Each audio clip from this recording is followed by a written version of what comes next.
आणि हा माझा भाऊ संकेत पवार. आज आमच्याकडे हैदराबाद येथील व्यापारी नागेश शेठ ते म्हैस खरेदी करण्यासाठी आले होते. त्यांची ही तिसरी वेळ आहे. मागे बी त्यांनी आमच्याकडून 2 वेळाच म्हशी खरेदी केल्या होत्या. आता ही तिसरी वेळ आहे. तिसऱ्यांदा ते आपल्याकडून म्हशी खरेदी करून घेऊन चालले. तुम्ही बघू शकता आम्ही त्यांना या 9 म्हशी खरेदी करून दिलेल्या आहेत. हे म्हशी बघू शकता तुम्ही, आपण त्यांना 9 म्हशी खरेदी करून दिलेल्या आहेत. सगळ्या वेळेलेल्या म्हशी आहेत, एकदम खात्रीशीर दुधाच्या म्हशी आहेत. आपण त्यांना मार्केट कमिटीची पावती पण करून दिलेली आहे.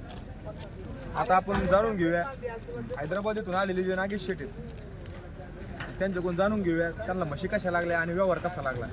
बोलो तुम నమస్కారం గొడవ జనం ప్రజలకు నమస్కారం. ఇంత ముందు నేను 6 నెలల ముందు అన్ని 6 నెలల బర్రెలు 6 నెలల సుడి బర్రెలు తీసుకున్నా. అప్పుడు పాలు మంచిగా ఇస్తుంది. ఇప్పుడు సంవత్సరం అవుతుంది. ఒక్కొక్క బర్రె 12 లీటర్ల పాలు ఇస్తుంది. మళ్ళీ 9 బర్రెలు తీసుకున్నా.